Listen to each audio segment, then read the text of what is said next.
Hello, Mark here with Neon Bard, and I have a story for you today I like to call the Deadlands Mall. Hope you enjoy. Hey Phil, you okay with working nights, like by yourself? Caleb had asked. Well, I don't know. I think I should be good. Used to work at a radio station at night, just switching tapes. Caleb had been grilling me on my ability to handle myself on my own. I do understand why that is. This mall shuts off all the main lights at night and leaves only LED strips at storefronts. These give the vibe of being in a mausoleum in Vegas. So, you're used to working by yourself the whole night through. The building, though, that was a small one, right? Well, yeah. Pretty sound dead, so all you listened to was the playthroughs to know when you needed to switch tapes. The radio station I used to work at was sound insulated just in case you needed to go live to cover some dead air. But this place was all hard surfaces, caused sound to echo and reflect in weird distorted ways. Some of the surfaces were made from materials that I just couldn't put a name to. They had day-glow blocks that looked like glass, but didn't feel quite right, almost like metal. Those blocks reflected sound in waves, causing the echoes to overlap, distorting them to just weird noise. You guys are still using tapes? Caleb asked. Oh yeah, most people don't realize that sound quality on the tapes was really good. For analog radio, digital radio was something else, I guess. Heck, one of those DJs once told me that 8-track tape quality is still superior to our current tech. I think he was some kind of hipster, but he could have been onto something.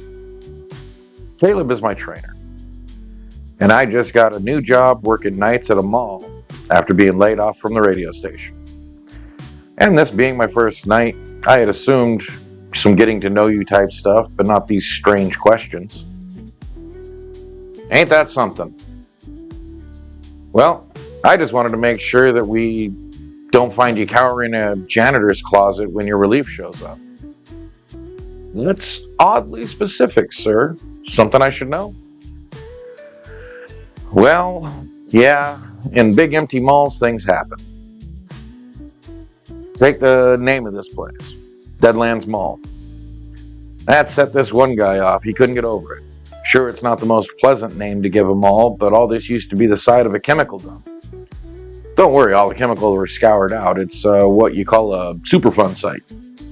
Took them years to clean it up. Anywho, Greg the guard I was talking about one night just loses it. Loses it? Phil asked. Well, the story goes like this. There he is, late one night, and hears this odd warbling sound. That was exactly how he described it, a warbling. What did he mean by warbling? Funny, I asked him the same thing. He described it like the sound a thin sheet of metal makes when you wiggle it slowly, like wah wah wah wah wah. What the hell could make a sound like that here? Well, kid, you might just work out here after all. I asked the same thing. His response was, hell, boss, I don't know. That's why I went looking for it. We have cameras. Why not just go back to the guard room and look through them rather than chasing phantoms? Kid, you really are aces. Greg here just goes hoofing it up and down the halls trying to track the sound. Never even gets on the radio and tells HQ that he hears something. Well, did he find it? Oh yeah, he found it. He swears he was only tracking it for about an hour, but we sent a roving patrol his way after we hadn't heard from him for about 2. Most of the time, that is just a technical fault, like a dead battery or radio broke, something like that. So we send somebody down to make sure it's not medical or criminal. So the relief gets there and they can't find Greg. Find a chicken, dead as a doornail, and a locked closet with whimpering coming from the other side. That whimpering was coming from Greg. The guy was terrified and wouldn't come out of the closet. We had to call EMTs to check on him and get him out of there, make sure his eggs hadn't all cracked. So after he calms down, we find out he tracked this noise all over the mall, only to figure out it was coming from the back halls. Greg couldn't explain, though, why he was so terrified and locked himself in the closet. He was clear on one thing, though. He tasered the chicken. He tasered a chicken? Just tased a chicken. That sound that had him all freaked out was a chicken. It was doing that cooing things chicken do, you know, the walk, walk, walk. Greg swears it snuck up on him. He turns and fires at the sound. I have to give it to him. Hit that chicken center mass, right in the breast. Fried it on the spot. His brain misfiring so badly he just kept pulling the trigger. Then he runs and dives into a closet and locks it and won't come out. Swears he didn't hear the radio or anything else until the relief showed up. You know, could you cook a chicken that way? I mean, would that work? What? Cook a chicken with a taser? Well, yeah, think about it. Taser fried chicken, done in a flash. Sure, kid. And we can hit it with some pepper spray if they want it spicy. Would that work? Is it the same kind of spice? I am sure I don't know, kid. Anyway, are we going to have problems like that with you? Well, I'm not prejudiced against chickens, if that's what you're asking. I like to spark up a conversation now and then, though. Ha ha, kid. So being all alone here ain't gonna set you off? Nah, it won't. Or at least a chicken ain't gonna make me freak out. Although now I understand why you keep asking. Well, yeah. Can't have you tasering some poor janitor who's working late and whistling while he works. And that was the highlight of the night. Greg and his chicken. I spent the rest of the night learning the particulars of the job. Caleb kept me in training for another few days. Nothing strange happened, except for the view from this particular door. It was a wonderful view of the night sky. Stars just seemed brighter and closer on the back side of the mall. I asked Caleb about it, and all he said was that there was nothing out that way, so no light pollution. The mall proper was a dark place with islands of LED lights. These LEDs were mimicking the old style of neon straight out of the 80s. The contrast of dark halls and sudden colorful lights was one of the reasons I stayed here. It was almost hypnotic, and largely I loved the feel of the place. I wasn't alive in the 80s, but somehow this made me feel nostalgic for a time I never lived in. Mark here with Neon Bard. Just wanted to ask you if you've made it this far into the video, if you could give it a like and subscribe. Thank you. The mall was a big place. It had two main corridors with small offshoot halls. These offshoot halls would have smaller stores that would connect to the back halls, which kept the mall running. These back halls were lit with yellowish emergency lights high on the wall. The whole place was dim and light in turn. Being a night person, I didn't mind the lighting. It was just what I was used to. A month into working there, checking the main halls, looping through to the back halls, checking doors, gates all the way. Found a side door that led outside. The view of the night sky was amazing. I loved looking out at the stars here at night. They were brilliant out there on the edge of town. The state had shut down all the building out here while the cleanup was happening. So the surrounding area was literally clean and empty. That one great spot that I loved to step out and look at the night sky was out of a maintenance hall. There were no street lights and there was a ridge to block all the rest of the light. Apparently all these factors allowed the stars to shine, and shine they did. Brilliant little diamonds on a black velvet sea. Phil, if you're gonna wax poetic, at least come up with something original, I tell myself. The nights pass one by one, marching into step, no strange chickens jumping out of nowhere. Nothing to note other than the brilliantly clear sky. That was until one night where everything changed. I had just stepped outside, already craning my head to look at the stars when I heard a strange voice. Hey, mister, can you let me in? Why for? Need to call my wife. She left me here. Sir, mall's been closed for hours and you're just now asking to use the phone? Where's your cell? Just let me in. I'll be quick. I had a faint tingle of fear climbing up my spine. I can't do that. Well, here, use my cell. What's the number? Nah, it's okay. And just like that, the man skips away into the darkness. Pretty fast, too.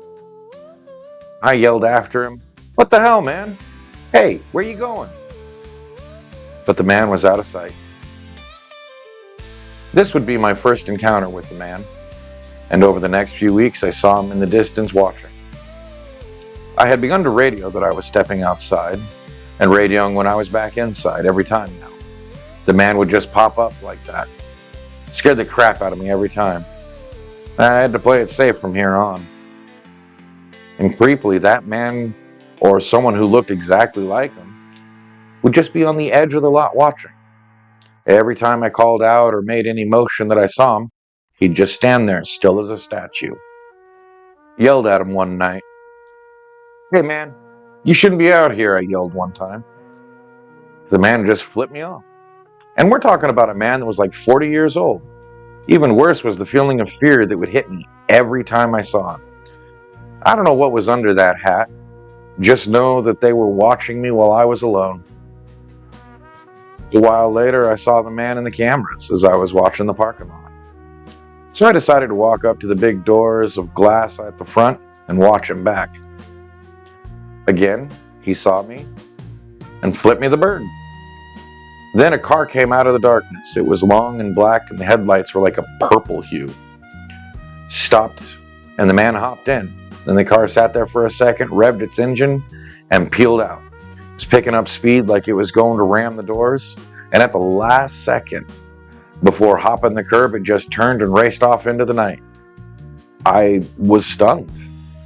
I had just enough time to grab for my radio, and it was gone. I wouldn't have been able to call for help or even jumped out of the way before that would have crashed right into the doors. I don't even know how it managed to turn. Just liquidly flowed right angle to the doors and drove off. I radioed what I saw and experienced. I did, however, omit that the man I had been seeing off and on had been picked up by this car. Over the next few days, the man was back to just stalking me. A few days after the incident, HQ let me know I would have a visitor, somebody from higher up the food chain. They wanted to see in real life what they saw in the recordings. Said they'd meet me at the Starview door. One of the day shift jokers had put one of those glowing star stickers on the door. Apparently my nightly stargazing had also caught the attention of the higher up, if that was the door they wanted to meet me at. So that night, about 11:30, I got to meet Brenda. I got to take a moment to look her over as she was profile gazing at the stars. I could tell she knew I was there, but was taking the moment to see the view herself. Fit, brown hair, tall. Well, she was taller than my 5'8". She turned to me and smiled. "Hello. I was admiring your stars. There's something about this view that is amazing, and I can't pin my finger on what it is." She was wearing the same uniform as I, except her badge was real metal and not the metal-coated plastic as mine. Duty belt also included a sidearm of a taser and pepper spray. She also wore gloves, nice-looking black pair. I know those stars are bright ever since I started taking my 10 out here. During the day, there's nothing real special about it, but after dark, almost something alive about the view. So I'm obviously Phil Martins, and I was informed correctly. You're Brenda Hostler. This is where you saw the man for the first time, isn't it? The one that has been stalking you ever since? The one that has been omitted from all your reports? These were not questions, nor were they accusations, just statements of fact. There seemed to be no judgment, just curiosity about him. Yeah, the man's never done anything before the other night with the car to put in a report. I knew I should have reported him trying to get in, but he just skipped off. What trouble could it be if all he ever did was stare, flip me off, or run? I wouldn't have put him in the report either, at least until the car incident, which is why I'm here. I want to see for myself what happened from your point of view. So I took Brenda to the monitor room, set up the recording. I know she had already had access to it at HQ, but I felt it was better to see it on the monitor, what it really looked like, and then step to the doors with the speed and everything fresh in the mind's eye. She sat down, watched the whole interaction, man standing at the edge of the lot, flipping me the bird, getting into the car, and from there the car raced into me at the doors so fast, less than 5 seconds on the recording, and then that liquid turn, no slowing down. Okay, let's go see in real life what happened. She got up and let me lead her to the doors I was standing at. When we got there, she took out this gadget. What's that? It's a rangefinder with laser ranger.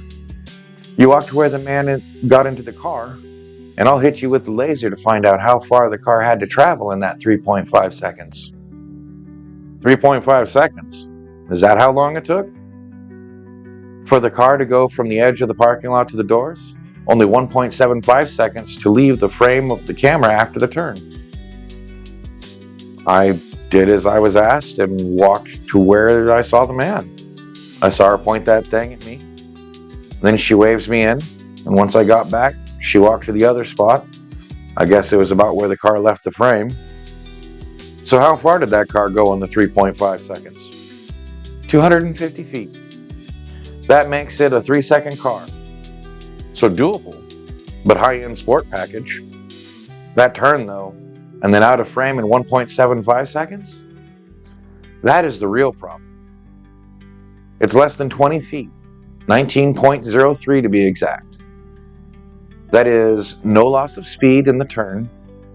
Did you hear any squealing tires? I don't think so. Is it possible to take a turn like that without losing speed? I don't know the physics of it, but it seems highly improbable. Oh, okay. I really don't know what to say. I know what I saw, and the camera saw the same thing. That car didn't look like some speedy sport model. It looked like an 80s four-door sedan. Not something I would think was capable of doing what I witnessed. That night, Brenda stayed with me and walked the patrols with me. Other than seeing the man a few times on the camera, we just spent time getting to know each other. Apparently she loved true crime and supernatural and loved using the time to research topics. I found out she was going to college during the day. She was getting a degree in English so she could teach classes someday. Brenda one day started talking about the man again. So far, no matter how many times we saw it, it wasn't getting any closer to the building. And this was bothering Brenda. I could tell just in her actions. I guess this was something she couldn't let go. I think I'm going to join you until we get this figured out. I don't like it. I don't know what's going on and why they are harassing this place and only at night. Can you remember anything else? Any detail that might help? I thought for a minute, and I recalled that I never got a clear look at the man's face. It always had his hats down, so the face was in shadow. So I relayed the detail. And the one about the fear. For some reason, I was always slightly afraid every time this man showed up. Huh. That is interesting. Maybe your subconscious is picking something you don't quite realize yet. How long have you worked security? About 3 months now. Oh. Well, it was just a theory. I thought you had run into this person before, and that was why they were hiding their face. Well, the last job I had was swapping tapes at a radio station. They went digital, so I was no longer needed. All of that is automated now. This was the only real job that's hiring, at least at night. Did you listen to what you were playing? Oh yeah, it was some talk show about the supernatural and the like. So, have you ever heard of Men in Black? Yeah, but aren't they just a myth? That's what I thought too. But everything you're telling me says that this is what we're dealing with. Car's a wrinkle, though. I can't account for it. Heck, I was probably listening to the same radio program you were. Working night guard leaves a lot of time to listen to the radio, and it was always nice to hear someone talk. You're telling me. I never read so much as when I was working at the radio station. Won't let me read here, though, so I listen to podcasts. Oh, those are the best gifts for a night worker can have. I have learned more in the last few years than when I was in high school. Can't always believe everything they say, though. Of course not. Mostly they're just entertaining. So where do we go from here? Lunch. I need time to think. So, Brenda and I sat at the food court tables, ate our lunches. She was scrolling on her phone while eating, making small talk for a bit, and then she just stopped responding. I guess she found something interesting. This so far had been normal for her, and she had homework to do or was researching what this might be. We had even discussed if there might be something of value in the building that would be worth all this time stalking the place. I munched, read up on Men in Black. The fear thing was what confirmed it for me. Though the rest of the actions are atypical, flipping me off, stalking the same place, very few encounters are ever over several days. This had been happening for over a month now. Every night I spot this man somewhere around. Maybe this is some new thing and not a man in black at all. Hey, can you let me in? Need to use the phone. Brenda and I looked up from our phones. The man was standing at the door looking at us. I could see his face, and it scared me. Its eyes seemed to draw in the light, no reflection, like you get out of normal eyes, like the sockets were just empty. Then I saw another man, a bigger man, dressed in black leather and jeans. He looked like a 50s tough guy, all in black. His eyes were also sunken in and were just drawing in the light. My boy says if you don't let us in, he's gonna have to pick the lock. And just like that, I was terrified. Out of nowhere, I was on my feet and ready to run. I noticed Brenda was standing also. We gotta get out of here. I was already moving towards the security room, and from the food court, it was a straight shot to the back halls that would lead us straight there. Brenda had already made her way around the table and was making to push me on my way if I had not already been moving. We burst through the doors to the back halls, and somehow there was the 50s tough guy. This isn't right. There's no lore on this. I don't know what this thing is. Maybe that's because no one gets to tell this part. The tough guy started walking forward, bouncing his knife in his hand, and all I wanted to do was run. I really couldn't think clearly. Brenda was backing down the hall, not taking her eyes off this thing. I, however, was turning and running. I knew of a maintenance room that had a pretty hefty lock and plenty of stuff to push in front of the door. This way. I think I know a place where we can hold it off. I led the way to the maintenance room, Brenda hot on my heels. I risked a glance over my shoulder at the top, and the maniac was just skipping down the hall, like literally playfully skipping like a child. Up and having the time of his life, and still managing to keep up with us. Aw, come on. You just want to play. We can have so much fun. We run and run and run until we get lost. No one will ever find us. At least not until I'm done. His tone started out light and childish and moved straight towards menacing at the end. That tone chased us all the way down to the maintenance room as we slammed the door in its face. Door was heavy, metal, deadbolt, and door lock. I flipped the deadbolt just as the doorknob rattled and turned. Brenda pulled me from the door and had her taser in her hand. She pushed the two prongs through the knob and pulled the trigger. Electricity arced into the knob, and I heard a scream from the other side of the door. "Who fair?" High pitched and strained the tough's voice was. "Hey, you won't get away from us." The man was apparently there too. "And you can't get in here, so what now?" "Now we play a little game. How long will you hold against your fear?" Small, quiet noises were coming from behind me. I turned to see Brenda scaling the shelves, poking through the ceiling. It seemed like she was either losing it or looking for a way out. I hoped it was the latter. Quietly asked, "What are you doing?" Don't tell me you're already feeling the walls closing." "No, I'm looking for a way into the ceiling. We should be able to make it to the security room. We just have to be quiet." "I can hear you." Your voice. Tones of panic. Music to my ears. Couple of chickens in a coop. All trapped. Nothing. There's no way out without falling through the ceiling next to them. The walls here reach to the second floor and there is no wiggling through. Chickens. That tickled my memory. What was that story Caleb told me? Taser fried chicken? No, that was my joke.